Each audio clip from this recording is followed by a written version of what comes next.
Bienvenidos una vez más a las clases de psicología. En este día vamos a iniciar lo que es las clases con respecto a la unidad número 2 de Introducción a la Psicología número 2. Para esta unidad vamos a adentrarnos a las diferentes formas en las que se puede analizar o desde diferentes perspectivas de cómo se ha planteado el tema de la personalidad. El primer tema de ellos que vamos a visualizar es lo que se le llama tipologías de la personalidad. En ellas se hace una serie, como lo vamos a ver en el desarrollo de las clases, se hace una clasificación de cada una de estas formas en las que se puede analizar la personalidad. Recuerden ustedes que cada una de las diferentes escuelas pues tendrá su forma de plantear la personalidad y su forma, por ejemplo, de cómo se construye, de cómo se forma, de cómo se caracteriza, porque la unidad número 2, caracterización de la personalidad. ¿Qué es tipología? La primera pregunta que nosotros vamos a intentar, tipología, ¿qué vamos a entender por tipología en psicología? Nosotros vamos a decir que el término tipo hace referencia a la categoría de personalidad en la que a veces se coloca y clasifica a una persona. Es decir, nosotros de personalidad, diferentes personalidades, y cuando nosotros utilizamos este término, lo que nos permite es tomar a cada una de las personas, clasificarlas, es decir, ordenarlas, sistematizar una serie de características y colocarlas en diferentes tipos, ¿no? Que previamente nosotros hemos construido una categoría para ellas. Por ejemplo, decimos, me voy a inventar una, decimos tipos de personalidad excéntricos, por ejemplo.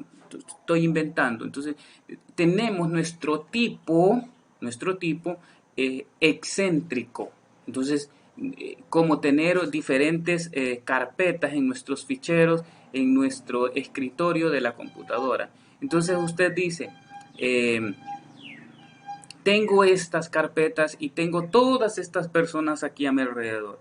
Y les he hecho un análisis a todas estas personas. Y entonces comienza usted a colocarlas y a clasificarlas en cada uno de esos tipos de ficheros. Entonces eso es lo que nosotros en psicología entendemos por la tipología, que es lo primero que busca.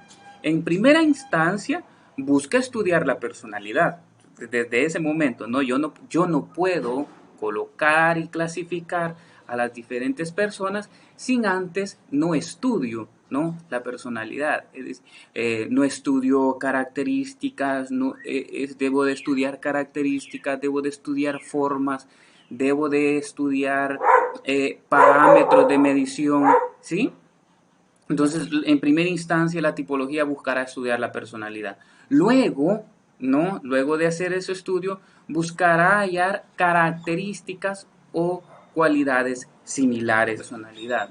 En segunda instancia, debo de comenzar a determinar esta cualidad van a pertenecer a este tipo de personalidad. Esta y esta cualidad van a pertenecer a este tipo. Y estas cualidades las he agrupado a partir de un estudio de determinadas personas, ¿ya?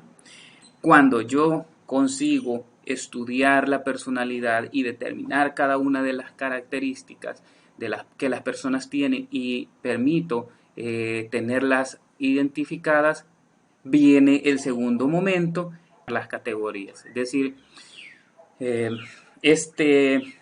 esta serie de características, este número de características que están presentes en este número de personas, entonces yo digo, voy a crear, literal, ¿no?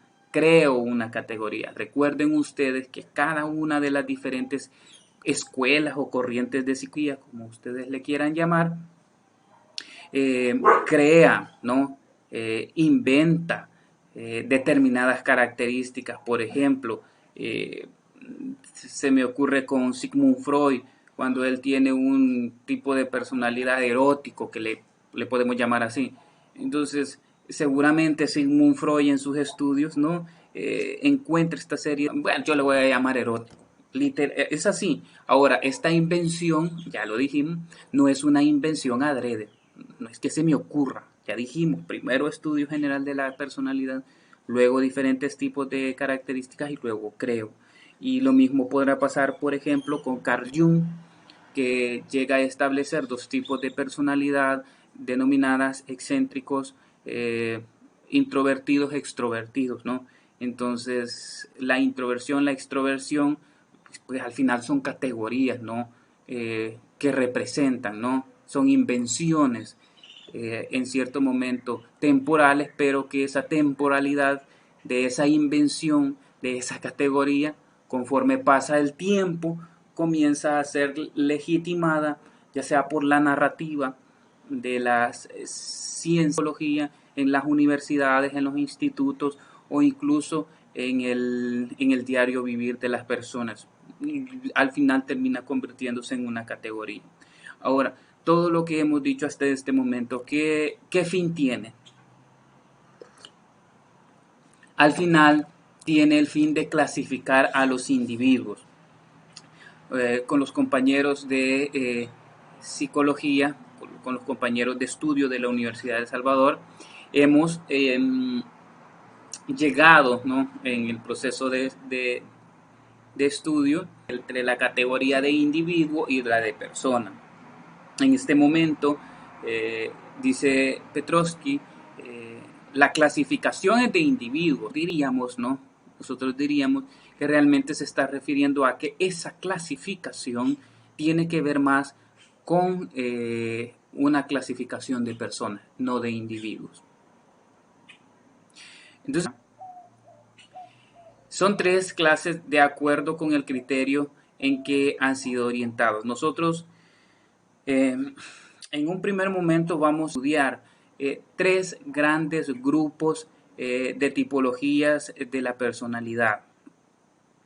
Voy a aclarar que estos estudios que estamos haciendo ahorita son introductorios, porque no puede existir ningún psicólogo que no pase por un estudio previo o de una revisión, si le queremos llamar así, de una revisión del proceso evolutivo que ha seguido el estudio de la personalidad. O los grupos de personalidad que nosotros vamos a estudiar, algunas de ellas ya están desfasadas, algunas de ellas ya no se consideran para el estudio actual. Pero nosotros, como psicólogos, no podemos partir de la nada. Nosotros ya sabemos, cuando estudiábamos métodos de investigación 1, llegábamos a la conclusión que la ciencia tiene una característica que es acumulativa. Lo mismo va a pasar con la psicología. La psicología, al ser una ciencia, es acumulativa. Entonces, yo no voy a reconocer aquello que se ha hecho antes de obtener, digamos, los estudios más actuales en cuanto a personalidad o en cuanto al análisis de la personalidad. Entonces, para los que ya más o menos conocen cada uno de estas formas de hacer psicología o de estudiar la psicología, dirán, pero eso los compañeros estudiantes de la asignatura de introducción, pues nos estamos metiendo a este rollo, ¿ok? Entonces es para saber de dónde viene, ¿no? Quien no sabe de dónde viene, no sabe para dónde va. Eso es un dicho casi que por unanimidad aceptado. Entonces nosotros debemos saber de dónde para saber el análisis. De las tipologías es la que nosotros denominamos tipologías somáticas. Las tipologías somáticas lo que van a hacer es es decir, su criterio de clasificación se va a basar básicamente en diferencias de su estructura somática o corporal. Los autores Viola y Penden son representantes de este grupo. Sus análisis se basan más que todo en una estructura corporal de las personas, es decir, dependiendo del tipo de cuerpo, esa es tu personalidad. Ahí. El segundo grupo, al que le llamamos nosotros tipologías somatopsíquicas.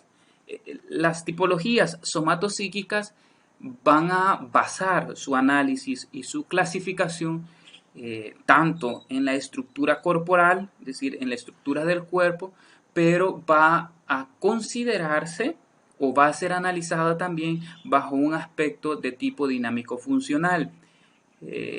Y por lo tanto va a hacer una relación con las estructuras psíquicas correspondientes. Es decir, tipo de cuerpo, una unidad, ¿no? De tipo dinámica entre cuerpo, estructura psíquica. Nosotros ya sabemos a qué se refiere la cuestión de las estructuras psíquicas. Vámonos a remitir a diferentes procesos psíquicos básicos y a los diferentes procesos psíquicos superiores. En esta tipología vamos a encontrar, por ejemplo, a Kretschmer y a Sheldon, que son dos autores que también vamos a analizar más adelante. Y el tercer gran grupo es el de las tipologías psíquicas. Las tipologías psíquicas lo que hacen es una clasificación de los individuos, pero según estructuras mentales y de reacción. Es decir, en este gran grupo vamos a dejar de lado la estructura corporal, la estructura eminentemente somática, y nos vamos a centrar, o se van a centrar más bien los autores. Yo digo, hay que incluirnos, ¿no? Para estudiar hay que incluirnos, hay que pensar que somos nosotros. Entonces, en estas estructuras psíquicas lo que va a existir es un análisis más de ya eminente. En este grupo, las más características son las de Carl Jung y Alfred Adler, aunque también vamos a analizar a Sigmund Freud y algunas de las otras corrientes de psicología. No nos vamos a centrar mucho, es decir, no nos vamos a meter de lleno a cada una de las tipologías. Y esto porque la clase es Introducción a la Psicología, y en el pensum de la licenciatura en Psicología en nuestra universidad, pues tiene dos asignaturas en el segundo lleno al mar de las tipologías de la personalidad. Nosotros, básica es nada más hacer que toquen con los deditos lo que es el respectivo análisis, ¿ya? Vamos a ver si estamos bien. Vamos entonces a comenzar lo que son las tipologías somatopsíquicas. Vamos a ver al señor Kretschmer. La del primer grupo, que es la tipología somática, no la vamos a analizar. Esa la voy a dejar por cuestiones de tiempo, ¿ok? Por cuestiones de tiempo no lo vamos a analizar, porque pues no me daría. Y esta unidad pues es una unidad en un ciclo y tengo más que hacer. Entonces esto yo les invito a que hagan su propia investigación sobre los autores Viola y Pende con respecto a las tipologías eminentemente somáticas. Bien, vamos a ver al señor Kretschmer.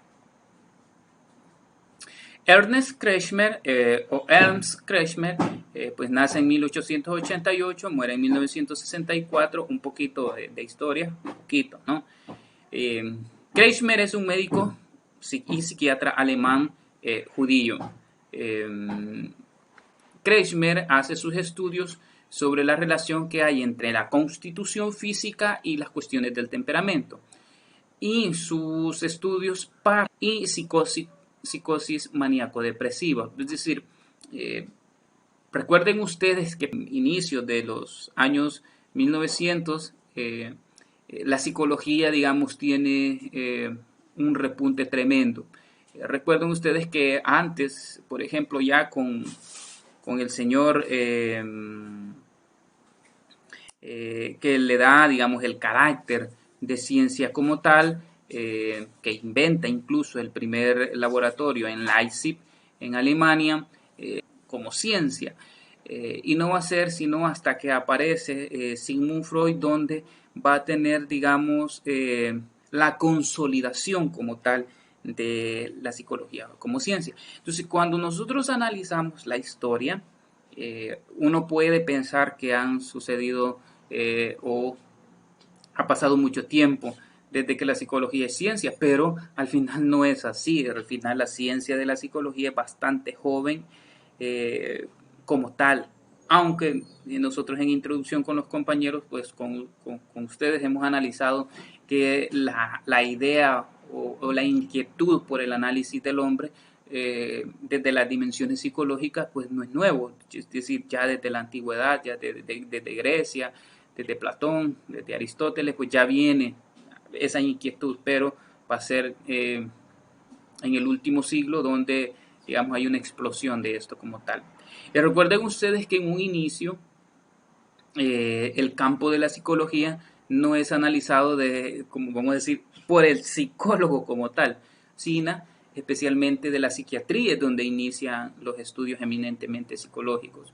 Entonces, nosotros decimos, Ernest Kreismer no es psicólogo, pues él es un médico, pues es un psiquiatra. Y la independencia de la psicología, del campo médico y de la psiquiatría, va a ir sucediéndose paulatinamente. Incluso Sigmund Freud, ustedes saben de que él pues no es un psicólogo como tal, él es también un médico, y sino de la medicina. E incluso diría que en la actualidad hay una corriente muy fuerte que todavía, especialmente el campo de la psicología clínica, todavía se mueve dentro del área de la medicina, analiza y estudia al hombre en el binomio salud-enfermedad. Entonces, si hay una afección, está enfermo y por lo tanto hay que darle tratamiento. Y esta discusión la estamos haciendo también con los compañeros, vamos a meter a la parte de la psicoterapia como tal y estamos llegando a un punto en el que queremos formar a las personas en que no necesariamente porque hagamos una evaluación psicológica vamos a tener que dar un tratamiento, es decir, no vamos a encontrar un trastorno como se nos ha enseñado en métodos diagnósticos, es decir, usted a puro tubo, a pura fuerza debe de encontrarle un trastorno a la persona y eso no es así, porque eso es partir de un modelo médico, una enfermedad y por lo tanto no necesariamente voy a dar un tratamiento, ¿ya? ¿Sí?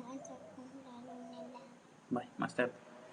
Entonces, no necesariamente voy a dar un tratamiento, yo puedo hacer una evaluación psicológica y no encontrar un trastorno y sí puedo hacer un proceso de psicoterapia preventiva, ¿no? Y esta es la idea también.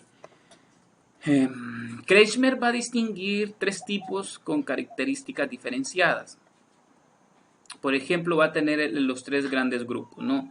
Va a decir en cuanto a estos tres tipos, va a decir el leptosoma, el pínico y el atlético. Recuérdense que estamos en el campo primero de la parte somática, en el campo de la dimensión corporal. Y estos son sus tres grandes grupos o sus tres grandes clasificaciones. El leptosoma, el pínico y el atlético. Vamos a ver cada uno de ellos. Primero que nada, en cuanto al leptosoma, dice el leptosoma es un cuerpo con una caja torácica plana y alargada. Va a tener una pelvis ancha. Antes de continuar, debo de hacer la salvedad que necesito que ustedes como estudiantes tengan presente lo visto en la materia de desarrollo humano, porque va a ser clave en nuestro estudio. Es clave desarrollo humano. Si usted pasó de noche en desarrollo humano, se le va a hacer muy difícil captar las ideas que estoy desarrollando. Entonces dice una pelvis ancha, vamos a tener un relieve superficial delgado y tendinoso. Vamos a tener poco tejido adiposo, sí, poca gordurita. Extremidades largas y delgadas, con manos y pies largos y estrechos. Es decir, una persona, la típica alta, ¿no? Ya van a ver ustedes los ejemplos que tengo, ¿ya? Cabeza pequeña y cuello largo y delgado. Y cara estrecha, ovalada, nariz estrecha y afilada y un cabello recio. Este es el leptosoma. Ejemplo de leptosoma, Shaggy de Scooby-Doo. Él es un claro ejemplo de un leptosoma. Y los de la vieja escuela, ustedes los más modernos, pues quizás no conocerán a este personaje, ¿no? ¿Se acuerdan de ella? Ella es un claro ejemplo de un leptosoma. Bien, les dejo de tarea cómo se llama ella. Grupo o a la siguiente clasificación corporal, que es el pícnico. El pícnico tiene una caja torácica, a diferencia del primero, es más abombada, pero corta. Tenemos un relieve de formas redondas suaves, con mucho tejido adiposo, el típico gordito, ¿ya? Extremidades cortas, manos y pies anchos y cortos. Es decir, recuerden que estamos en el tipo corporal, entonces es el típico cuerpo de la persona gordita, llamémosle así, en el sentido de la palabra, gordito, ¿no?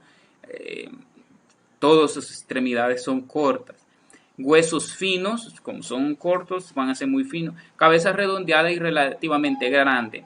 Cuello corto y macizo, cara ancha, cabello flojo y tendencia a la calvicie. ¿Recuerdan ustedes algo y un pícnico en esa relación? Si se recuerdan, vamos a ver, vayan, hagan una introspección sobre aquellos dos, los dos villanos de Mi Pobre Angelito, pues representan a un leptosoma y a un pícnico.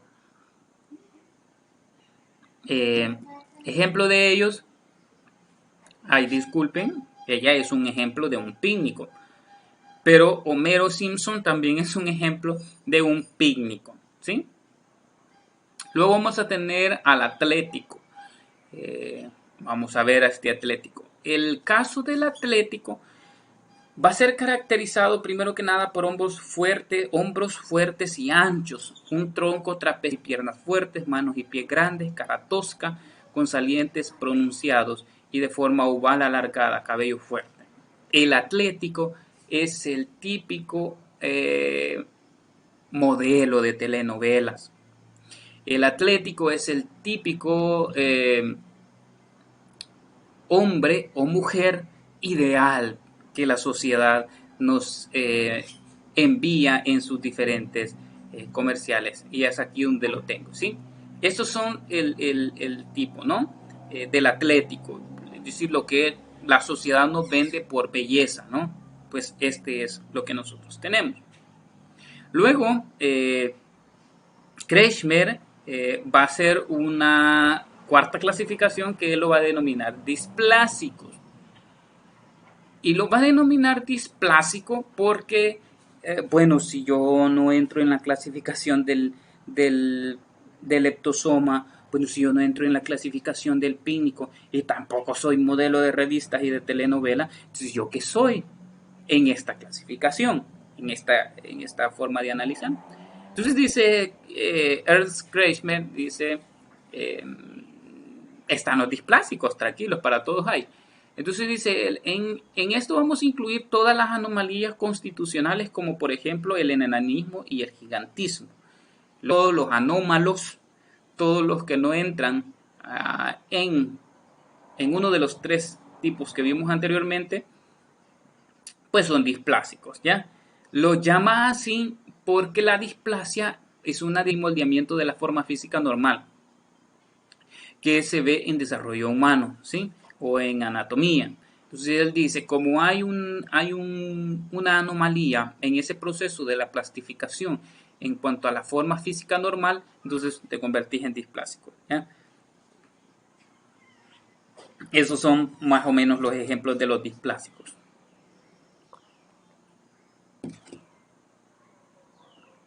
Bien. Luego viene la tipología psíquica de Kretschmer, ¿no? Entonces, vamos a tener aquí al esquizotímico, al ciclotímico y al gliscrotímico. Estos son grupos que ya no se basan en el cuerpo como tal, sino que es una clasificación a partir de características eminentemente psicológicas. Es así que vamos a tener al esquizotímico, iba a decir él, el esquizotímico es aquella persona o aquel tipo de personalidad, más bien, aquel tipo de personalidad que se desconecta fácilmente de la realidad y se aísla. Es decir, es la persona que vive más centrada en sí mismo, es la persona es una persona más introspectiva como tal. Su sensitividad es marcadamente bipolar, o muy exagerada o muy disminuida, o muy tristón, digamos, o muy triste, o pasa mucho tiempo encerrado en sí mismo, o pasa en momentos, por ejemplo, de taciturnidad excesiva. Es muy susceptible y suspicaz, o totalmente indiferente y frío. Es decir, es muy susceptible o muy suspicaz, es decir, muy atento a los detallitos, eh, muy, muy concienzudo, muy cuidadoso a la hora de hablar, decir o emitir una opinión, e incluso va a a tener cuidado en lo que dice. O puede ser el otro extremo, que sea totalmente indiferente o frío. Es decir, como es muy centrado en sí mismo, no pasa nada. O muy frío. Este tipo de personas es algo así como que sos su amigo, sí, sos su amigo, pero en un determinado momento puede ya no ser tu amigo, ¿sí? Ya no ser tu amigo, y de repente decir, no, yo ya no soy amigo de él, ¿ya? Y no pasa nada. ¿Y no sufrís? No, no sufro. Bien, sus impresiones son más de orden psíquico que sensorial, es decir, al que le viene de las impresiones externas. Exterioriza poco, es callado y reservado. Su intimidad difícilmente puede ser penetrada. Ya lo decíamos, ¿no? Como en la primera característica, se desconecta de la personalidad, entonces no expresa mucho. Realmente esta persona es muy reservada, no habla, muy difícilmente va a hacer conversaciones. Su intimidad difícilmente puede ser penetrada. El esquizotímico, muy difícilmente vos vas a poder hablar con este tipo de personas desde esta clasificación, porque no te permite adentrarte a sus sentimientos, a sus pensamientos y a sus formas de analizar la realidad. No lo hace. ¿Sí? Esto en cuanto al esquizotímico. Es poco influenciable por el ambiente y poco práctico. Ya lo decíamos, ¿no? Si se aísla de la realidad, por lo tanto, el ambiente no lo va a influenciar mucho, ¿sí? Luego vamos con el ciclotímico. El caso del ciclotímico es una tipología sociable, abierto y cordial, ¿sí? Su vida está condicionada por el estado de ánimo fluctuando entre la alegría y la tristeza, por eso es un ciclotímico, sin que haya causas externas que lo motiven. El ciclotímico es algo así como lo que ahora algunos estudios llaman la bipolaridad. Hay una discusión allí si lo podríamos clasificar como, o podríamos tomar el término de bipolaridad. Pero lo que sí es cierto que Kretschmer, para él el ciclotímico es una tipología, un grupo de personas que se mueven o que fluctúan entre la alegría y la tristeza.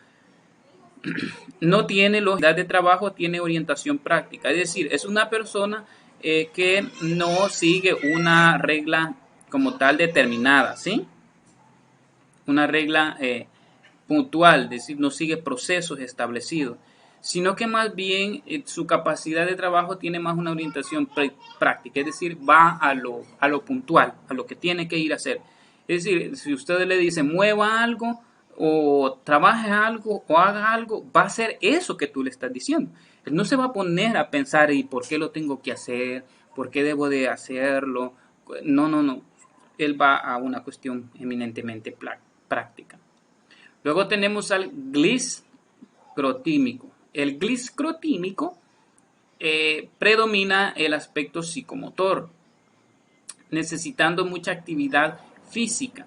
Son sujetos poco flexibles y persisten insistentemente en lo que piensan. El gliscrotímico es el típico sujeto que tiene un solo tema de conversación. Es el típico tipo de persona que una vez tiene un tema, solo con ese. El de la Champions League, el que te habla de los partidos, ¿no? Y está en el desayuno y habla de la Champions League. Está en una conversación de amigos, habla de la Champions League. Está en una reunión de trabajo, no habla de lo del trabajo, pero sí de la Champions League de otra manera, ¿sí? Cuidadito con decirle o contradecirle el tema, ¿sí? Porque se va a molestar muchísimo. Su conversación tiende a ser monotemática, son pegajosos en el trato social y pueden ser apáticos o impulsivos, ya lo decía. Como es poco flexible, normalmente va a ser monotemática, es decir, mono de uno solo tema. Es decir, ese tema va a ser fundamental. El gliscrotímico nosotros podríamos analizarlo cuando nosotros estamos en la etapa de la niñez. Casi que todos hemos sido gliscrotímicos en el sentido de que hay una fase en la que pues solo hablamos de un solo tema. Yo recuerdo que hay una parte de nuestra vida en la que, en mi persona, por ejemplo, en la de los carros, en fundamentalmente carros. Hay otra parte de nuestra vida de solo dinosaurios. Me explico, y hay otra parte de mi vida en la que solo hablamos de un solo tema, pero eso es en el proceso normal de desarrollo, ya eso estamos hablando en formación de personalidad, ¿sí? Luego vamos ahora con las tipologías de Sheldon, ¿sí? William Sheldon es un profesor de la Universidad de Harvard. Él trabajó y estudió e investigó en otras universidades, pero la más significativa es en la Universidad de Harvard. Inició sus estudios sobre tipología en 1928 y publicó los resultados hasta en 1940. Es decir, le lleva un poquito más de 12 años más o menos hacer el estudio sobre las diferentes tipologías. La teoría de Sheldon, a diferencia de la de Ernest Kreismer, tiene un y temperamentales, ya no en la dimensión psicológica como la miraba Kreismer, sino que William Sheldon se va a basar en 3 componentes corporales por un lado y 3 componentes temperamentales por el otro. Y luego va a definir los tipos por el relativo predominio de estos componentes.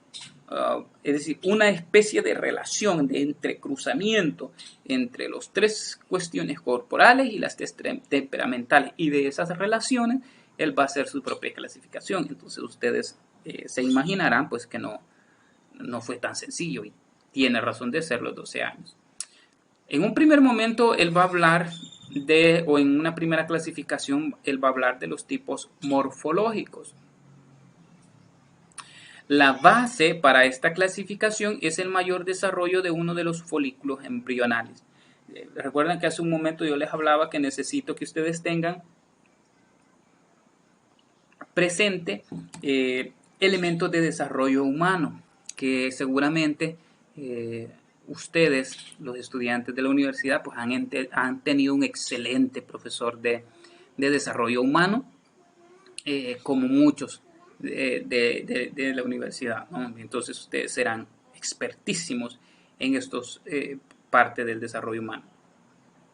Dice William Sheldon, cuando está dando el proceso de la gestación, nosotros tenemos 3 fases. Tenemos el endodermo, que es el folículo embrional interno, el mesodermo, que es el folículo embrional medio, y el ectodermo, que es el folículo embrional externo. Ahora, ¿en qué etapa del desarrollo embrional estamos hablando? Pregunta de desarrollo humano. ¿En qué momento es que se está dando la diferenciación entre el endodermo, el mesodermo y el ectodermo. ¿Qué es esa figura que ustedes tienen frente ahí? Yo me quedaría en silencio y esperaría que me contestaran, ¿sí? ¿Recuerdan ustedes en desarrollo humano cuando les enseñaron el proceso de la fecundación de los seres humanos, ¿no? Desde que el espermatozoide llega al óvulo y el espermatozoide fecunda el óvulo, comienza el desarrollo para convertirse en un ser humano. Y lo que ustedes tienen frente a ustedes es el proceso que se le llama la gastrulación, ¿sí? O la gástrula, ¿sí? Es decir, cuando se comienzan a diferenciar los diferentes tejidos y se comienza a diferenciar, por ejemplo, el blastóporo que va a formar el ano de la persona. El endodermo, que es la parte que nosotros tenemos acá, voy a agarrar mi cursor. Toda esta parte externa, que es la capa externa que se está formando acá de mi gástrula o de la gástrula, se llama ectodermo. El endodermo es la parte interna que se está formando acá. Ya vamos a decir qué es lo que van a formar cada uno de ellos. Esto se llama el endodermo.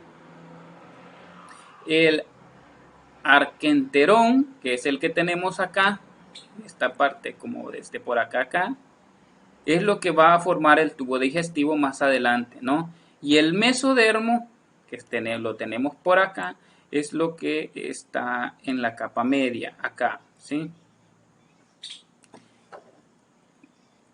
Allá lo tengo. ¿Qué vamos a hacer con cada uno de ellos?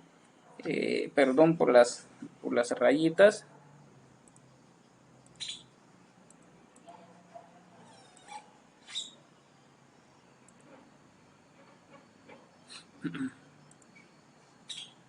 Vamos a borrar acá. Bien. Entonces, ¿qué decimos? Las hojas germinativas embrionarias, que son las que tenemos acá,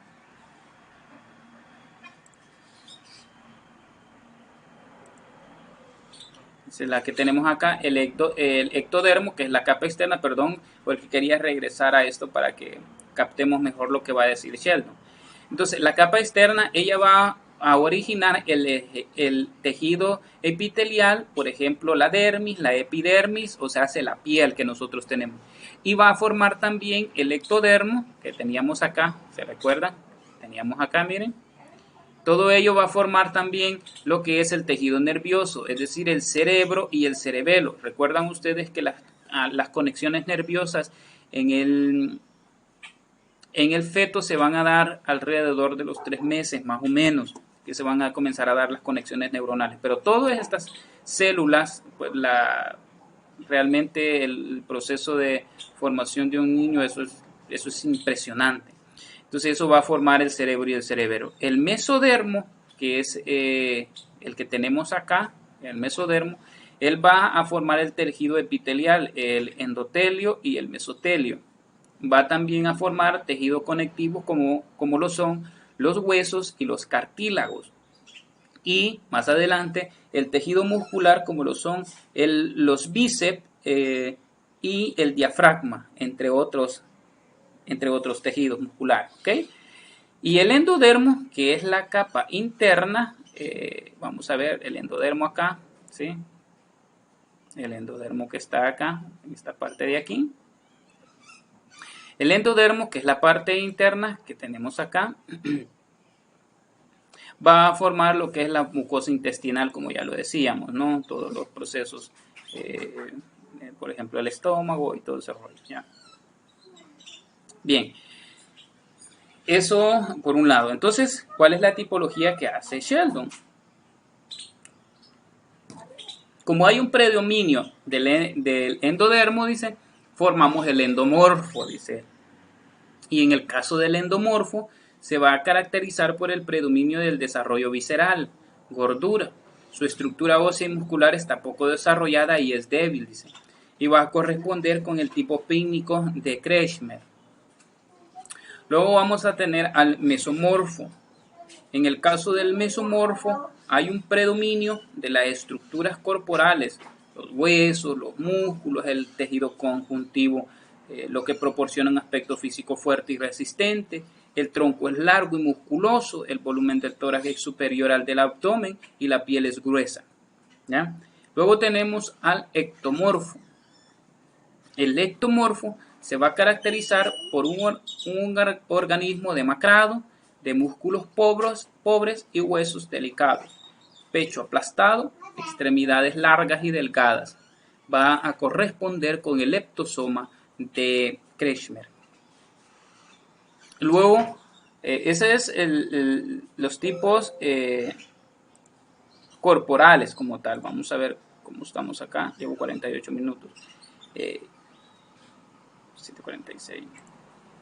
Bien. Los temperamentales van a ser 3 clasificaciones que son la viscerotonía, la somatotonía y la cerebrotonía. Estos son ya la parte psicológica que hace Sheldon. En el caso de la viscerotonía, son el tipo de personas que se caracterizan por una inclinación a la comodidad y la sociabilidad. Son muy glotones, comen mucho de gente y de afecto. Es decir, el viscerotónico, él es muy cómodo, muy sociable. Si vos llegás, te recibe bien, te ofrece comida, te ofrece agua, te ofrece café. Lo primero que te va a decir es que se sienten, que vean la televisión o que hagan algo que los mantenga de una manera cómoda y que no implique un esfuerzo excesivo, ¿ok? Y va a querer que estés con él siempre, ¿ya? Muy glotones, tanto de alimentos como de gente y de afecto.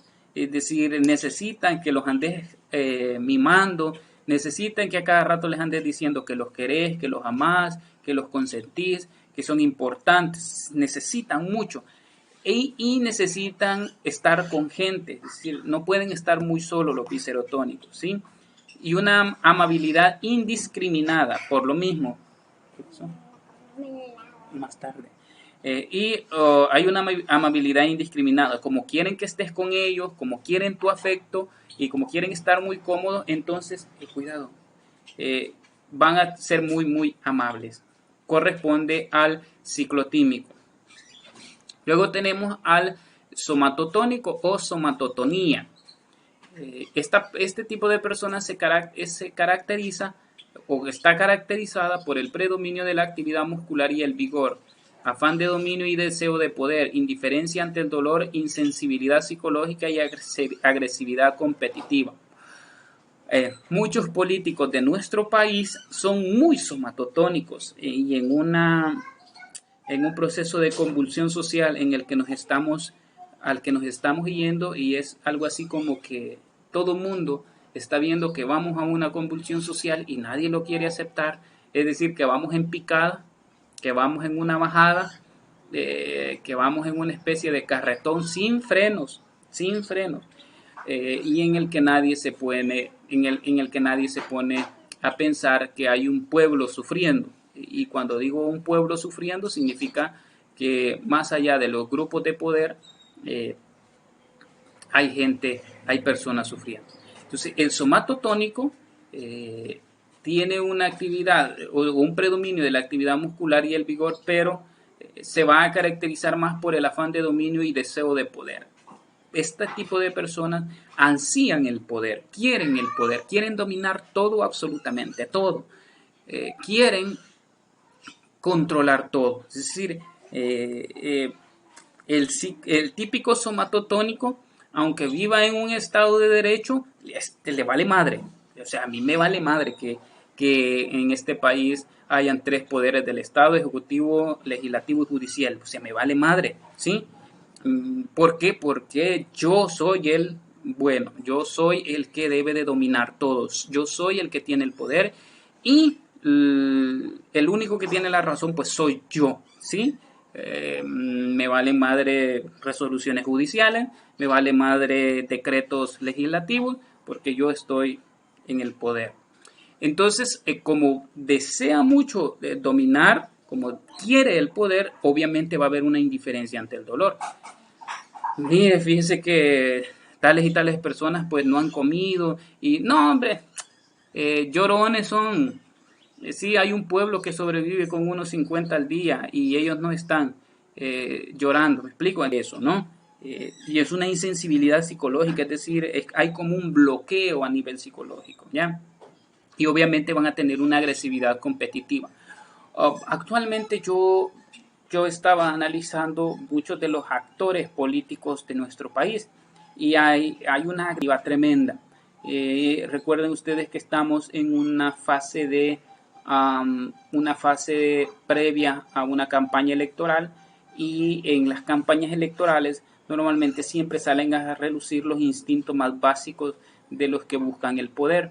Casi siempre sale a relucir sus intereses, sus particularidades de intereses, y aunque en un análisis más pormenorizado de cada uno de ellos, cuando te venden la idea, digo de algunos o de muchos, no estoy diciendo que no hay políticos buenos, pueda que existan políticos buenos, hay políticos con un sentido humano, claro que los hay, pero en la mayoría están, digamos, caracterizados por este tipo de agresividad competitiva que no es bueno en ninguna sociedad, ni y tampoco en ningún estado de derecho como tal, y que nadie le pone atención a eso, ¿no?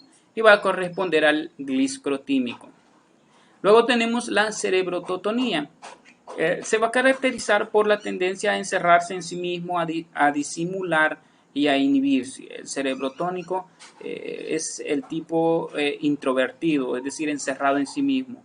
Huida de la sociabilidad, no le gusta sociabilizar, si puede estar solo, para él es mucho que mejor. La represión de la expresión corporal no está como en este momento me encuentro yo, es decir, aquí así, el cerebrotónico está así, si no expresa, es una rigidez corporal así, y de los movimientos, no hace movimientos, no se desenvuelve bien. El control emocional y el ocultamiento de los sentimientos, el cerebrotónico controla mucho la parte emotiva de él y oculta sus sentimientos, es decir, el cerebrotónico en la medida de lo posible no expresa sentimientos, no le gusta que lo abraces, no le gusta que le digas palabras bonitas, aunque las sienta, ¿sí? Aunque él sienta, no lo va a expresar, ¿sí? Se va a encerrar en sí mismo. Y corresponde al esquizotímico de Kretschmer. Bien, para mí ha sido un placer este día haber desarrollado estas ideas sobre tipologías de personalidad. Vuelvo e insisto en algo, aunque estas tipologías pueda que estén desfasadas, siempre nos dan una luz de lo que más adelante es el estudio de la personalidad.